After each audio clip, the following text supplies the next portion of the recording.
पावसाळा तोंडावर येऊन ठेपलेला आहे आणि मागे आम्ही ह्याच कारणासाठी की दूषित पाणी आणि पिण्याची लाईन आणि नाले साफसफाई यासाठी मागे नगरपालिकेच्या अधिकाऱ्यांना भेटलं होतं.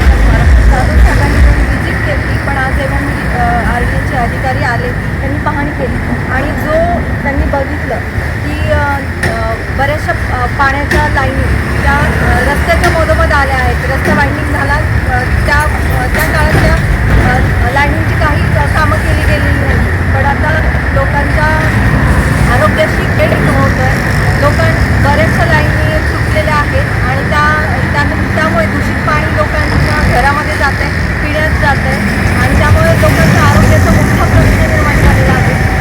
ते देखील आम्ही अधिकाऱ्यांच्या निदर्शनास आणून दिले आणि त्यांनी आम्हाला उद्याची त्यांच्या वरिष्ठांशी बोलून उद्या ते सांगतील की आम्हाला कधी वेळ मिळेल त्या पद्धतीने ते कारवाई करणार आहेत. आणि आमची हीच अपेक्षा आहे की लवकरात लवकर पावसाळ्यापूर्वी ह्या सगळ्या गोष्टींचा पॉझिटिव्हली विचार करून लवकरात लवकर लोकांचं आरोग्य सुधारेल आणि नाल्यांची साफसफाई होईल आणि सगळ्या दृष्टीने आम्हाला अधिकारी लोक सहकार्य करतील आणि त्याबद्दल मी या प्रभागाची लोकप्रतिनिधी म्हणून नगरसेविका म्हणून त्यांचे आभार व्यक्त करते. त्यांनी आज पाहणी दौरा केला आणि असंच सकारात्मक दृष्टिकोन ते पुढे देखील ठेवतील त्याची अपेक्षा करते.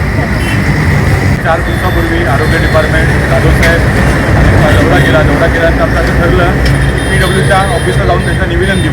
मग दादूसाहेब, आरोग्याचे धाडे साहेब, आम्ही सगळे मिळून दिल्लीपाडा, राजेंद्र बाबू आम्ही सर्व नगरसेवक तिथे गेलो. तिथे गेल्यानंतर त्याला विनंती केली, साहेब तुम्ही व्हिजिट द्या, तिथून प्रत्यक्षात पाणी करा, काय समस्या आहे लोकांच्या ते तुम्ही बघा.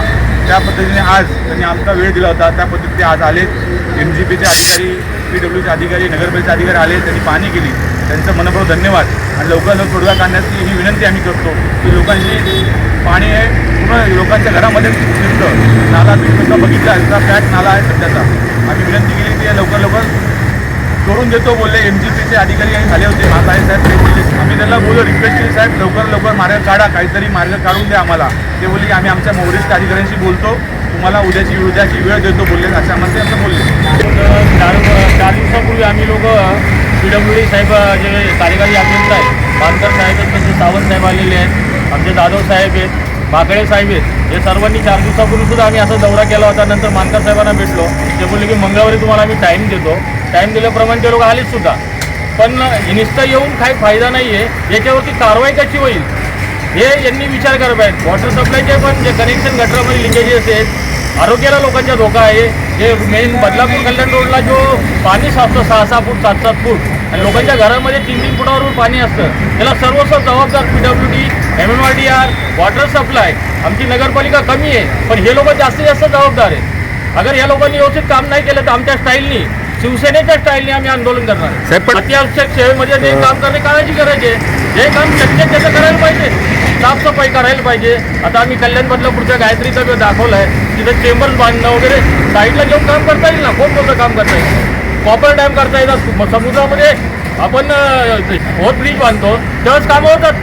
पावसाळा नावापुरतं खोदकांड उत्तर नकोच आम्हाला व्यवस्थित उत्तर पाहिजे, काम पाहिजे.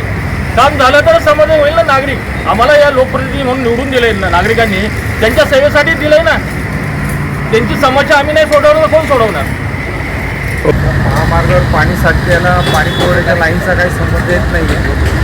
मुळात पाण्याचा जर स्रोत पाहिला तर हा मोठ्या प्रमाणात आहे आणि आपण ज्या बांधलेल्या गटारी तांत्रिकदृष्ट्या फार कमी आणि छोट्या वाटत आहेत आणि मुळात नॅचरल नाले जे आहेत ते नॅचरल नाल्यालाच कनेक्ट व्हायला पाहिजे. तर ते नॅचरल नाला आहे त्या घरासमोर जी गटार असते त्याला कनेक्ट झाल्यासारखं वाटतं. ह्या पाणीपुरवठा योजना आमची जी ब्रिटिशकालीन 1923 सालपासून पाईपलाईन टाकलेल्या आहेत अंबरनाथ बदलापूर शहरासाठी. त्याच्यामुळे ह्या लाईन पूर्वी रोड हे छोटे होते, परंतु आता ते डेव्हलपमेंटच्या दृष्टीने मोठे झालेले. परंतु ते मोठे झाले असल्यामुळे आम्ही MMRDAकडे ज्यावेळेला हा रोड प्रस्तावित होता MMRDAचा की बाबा हा रोड आम्ही वाईडनिंग करणार आहोत, त्यावेळेला आम्ही प्रस्ताव दिला होता की याचा निधी शिफ्टिंगसाठी प्रोव्हिजन असतं शासनाचं, ते त्यांनी काही दिलेलं नाही आहे. तसे आम्ही त्यावेळेला पदवीवर पण केलं होतं, पण MMRDA त्याकडे दुर्लक्ष केलं. त्याच्यामुळे ते आहे तशाच लाईनीच्या रस्त्याचे आता मधोमध आलेले आहेत रस्ता माहिती झाल्यामुळे. त्या त्यावेळेला जर केल्या असत्या तर तांत्रिकदृष्ट्या लाईन या गटारापासून पण आपल्याला साहेब. आणि लाईनी रस्त्याच्या मधोमध काढून त्या रस्त्याच्या कडेला सुरक्षित टाकण्यात आल्या असत्या. साहेब, पण आता देखील आपण बघितलंय की बऱ्याचशा लाईनी ज्या आहेत त्या गटाराच्या आतून गेलेल्या आहेत. दूषित पाण्याच्या आतून, गटाराच्या आतून पिण्याच्या पाण्याच्या लाईनी गेलेल्या आहेत. याच्या बाबतीत सुद्धा लोकांच्या आरोग्याशी खेळ होतोय. याच्या बाबतीत MJP काय पुढची भूमिका काय घेणार आहे का त्या बाबतीत? आता त्या बाबतीत आता हे जे लाईनीचा प्रस्ताव आता सिक्कीम एमएमआयडीने न केल्यामुळे त्या लाईनी बऱ्याच यांनी एमएमआयडीचे रस्ते बांधलेत किंवा त्याच्यासोबत जे कलवट बांधलेत किंवा गटारी बांधल्यात त्या गटारामध्ये आलेल्या आहेत पाईपलाईनच्या.